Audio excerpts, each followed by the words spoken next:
Wow, really? Like, really? Slipknot have never reviewed this well, not on Metacritic at least. There's no way the album can be this good, right? I mean, I love Slipknot, I love them to death, but this good? No way this album is this good, right?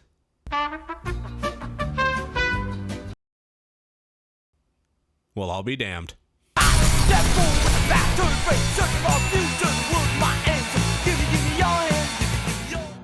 You know, people, the hype has been very loud for this new Slipknot, even more so than usual. It's not just the maggots that are pulsing over this album, and I know it's probably hard to believe this album is as good as people keep saying it is, but apart from listening to / working my ass off to Tool all weekend, I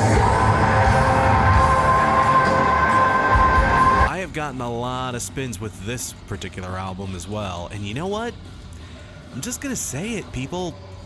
The hype is justified. God damn, is this a quality freaking record. This is one of those albums that really sees the band expanding outside of their comfort zone. There's a lot more experimentation and interesting moments on this record that I honestly didn't see coming. The chorale used throughout Unsainted was a very interesting move. Again, Slipknot are not one of those bands you'd think chamber music would be compatible with, but the way they layer the vocal melodies in the opening and sneakily lace them throughout the rest of the song is such a brilliant touch. Also, that tinkly little piano riff in Spiders is just so creepy and unsettling. It's a very un-Slipknot-like move. This feels more like something System of a Down would pull off, weirdly enough, but man, they still make it work regardless. And the trippy, moody, and haunting as fuck atmospherics on songs like Not Long for This World and Solway Firth.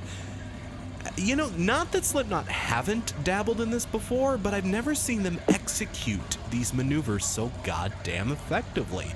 I think that's what I love most about this album. It's a Bret Hart of a thing. Excellence in execution. Just everything these guys set out to do on this record, they do it near flawlessly.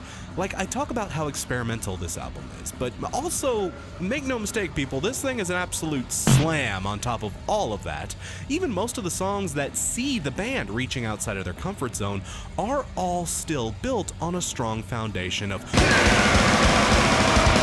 And there's a good hefty amount of that classic Slipknot anger and rage to keep old faithfuls more than satisfied here. Stuff like Nero Forte, Orphan, Birth of the Cruel, Critical Darling. Fuck, I love Critical Darling. That song rocks! Yeah, everything you'd want out of your more typical Slipknot affair, it's still here, and it's some of the most excellent stuff they've done in years. But on top of all that, the bolder risks they take on this record just add an extra hidden element of zing and spice I don't think a lot of people would have expected to see out of this band.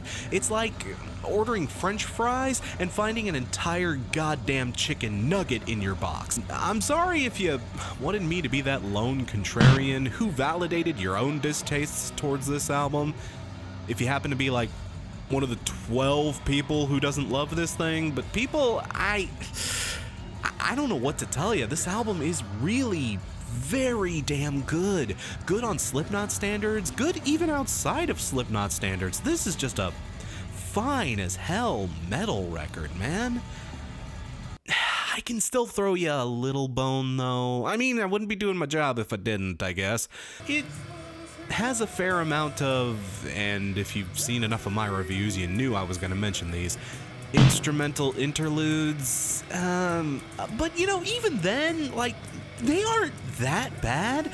I'd say they actually do add to the sense of atmospheric doom and moodiness this album is trying to accomplish. And there's not like a fuck ton of them. None of them are much longer than a minute or so. They don't overstay their welcome or anything, so, you know, even though I tend to be gripey about that, here, it's not so bad. I can live with it. But to throw y'all haters another bone here, My Pain.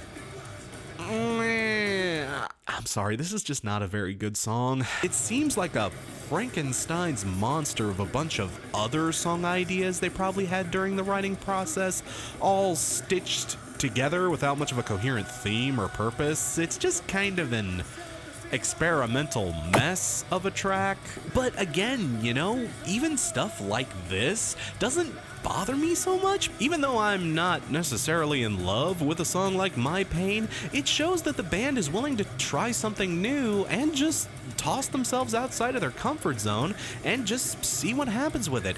Even the aspects of this record that I don't necessarily like, I still respect the hell out of them. And you know, I'd rather a band take a bold and innovative new risk and perhaps fall a little short of their goals than see them just, you know, pump out the same dross time and time again and expect us to lap it up like the good little sheep we are. Guys, the hype is real. It genuinely feels like this new incarnation of the band, after all they've gone through over the last couple of albums, it feels like they've finally gotten their footing down. The groove is finally locked, and brother, is it a solid groove. Whether you're an old maggot or a newcomer looking to see what all the fuss is about, I'd say this is definitely one to pick up. I don't know what else to say. This is an excellent record and a very solid album of the year candidate for me. Though could we have gotten All Out Life here instead of My Pain? I'm just saying that song was so good and we don't get to have it here on our edition of the album. Okay, I'll shut up. We Are Not Your Kind gets 4.5 coins inserted out of 5.